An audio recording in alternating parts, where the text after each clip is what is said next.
אהלן וברוכים השבים לעוד סרטון שלי. והיום התאורה לא בשיא, אבל הנושא חשוב מאוד. אז האם כדורים פסיכיאטריים יכולים לפגוע בסיכויים של מישהו להתקבל לעבודה מסוימת או לתחום לימודים מסוים?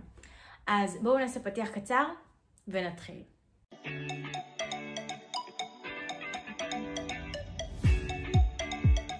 אז הרבה פעמים אנשים חוששים שלקחת כדורים פסיכיאטריים יכול לפגוע עליהם בסיכויים להתקבל לעבודה מסוימת, או שזה יכול להיכנס להם לתיק האישי ולפגוע בהם בסיכויים להתקבל לתחום לימודים מסוים.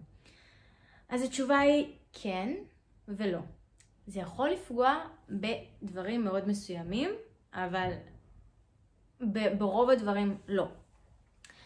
ברגע שאתם לוקחים כדורים פסיכיאטריים, אם אתם לוקחים את זה קודם כל דרך פסיכיאטר של קופת חולים, אז הכל מתועד במערכת של קופת החולים. אם זה משהו שמאוד מפריע לכם, אז אתם יכולים לגשת לפסיכיאטר פרטי. וברגע שאתם רוכשים כדורים דרך הקופת חולים, דרך הכרטיס שלכם, אז כמובן שגם זה נרשם. ובמידה והכל נעשה באופן פרטי, אז זה לא שמור במערכות, לטוב ולרע. זאת אומרת, זה לא רשום במערכות, אז אם אתם רוצים שאף אחד לא ידע מזה, אז זה יהיה לטובתכם. לרע זה שאם תהיה לכם איזושהי בעיה מסוימת בעתיד, לא יהיה שום תיעוד של הדבר הזה. למרות שאומרים שכן אפשר למצוא את זה, אם מחפשים שזה כן רשום במערכות, בינתיים מרוב האנשים ששיתפו אותי בזה, הם אמרו לי שזה לא רשום במערכות, וזה איזשהו טריק כזה לעקוף את המערכת, להיפגש עם פסיכיאטר ולקחת כדורים פסיכיאטריים מבלי שזה יהיה רשום. אז אם זה מאוד חשוב לכם, אתם יכולים לנסות את הטריק הזה. היום זה משהו שהוא מאוד פתוח. אנשים מאוד מבינים שכמעט כולם לוקחים כדורים פסיכיאטריים, לוקחים ציפרלקס, כדורי הרגעה.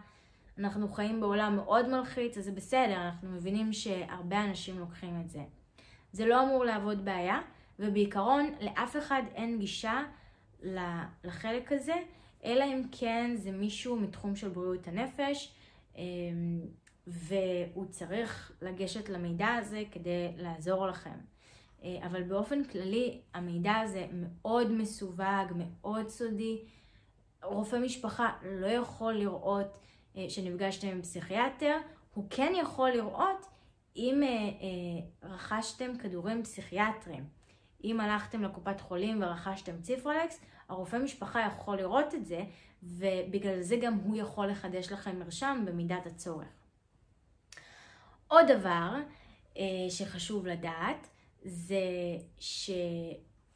שבעיקרון אף אחד לא אמור לגשת לפרטים עם השיחות עם הפסיכיאטר, וזה גם לא מעניין אף אחד, אלא אם ביקשו ממכם לחתום על חיסיון רפואי. וגם אם לצורך עבודה מסוימת או ביטוח ביקשו מכם לחתום על חיסיון רפואי, לא יראו את פרטי השיחה.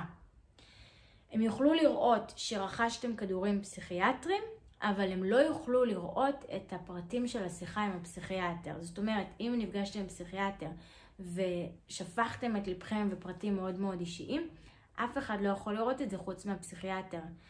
מה שכן, יש מקומות מסוימים שהם יבקשו מכם את הפירוט של השיחות. זה משהו שהוא לא מקובל, אבל זה משהו שהוא עדיין קורה. אתם רשאים לסרב,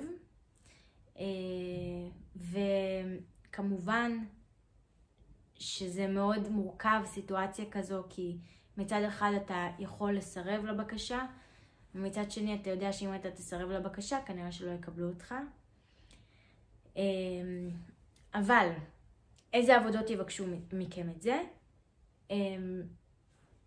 לא עבודות שגרתיות, זה בדרך כלל עבודות שקשורות בביטחון המדינה, שקשורות אולי בנושאים של מודיעין, לא אולי, אלא באמת בנושאים של מודיעין, של ביטחון המדינה, ולפעמים זה עבודות שדורשות להוציא לשליחות בחול, מטעמים של ביטוח, אז יכולים לבקש לראות את התיק הרפואי, ואז יעשו איזשהו אבחון, וזה תלוי בביטוח שיתנו לכם בחול. אם הביטוח הזה מכסה דברים פסיכולוגיים. אם זה יהווה בעיה עם הביטוח, זה יכול לפגוע בתהליך מיון שלכם כדי להתקבל לתפקיד.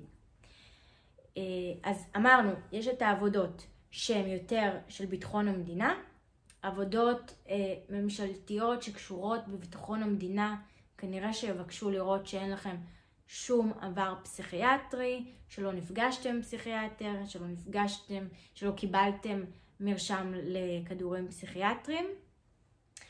לא כל העבודות, אבל הרבה מהן, אני יכולה להגיד באופן אישי ממה שאני מכירה, ששמעתי מאנשים שעובדים בעבודות כאלה, אז עושים בדיקת רקע, גם חותמים על חיסיון רפואי, וגם בודקים לראות שאין איזשהו עבר פסיכיאטרי.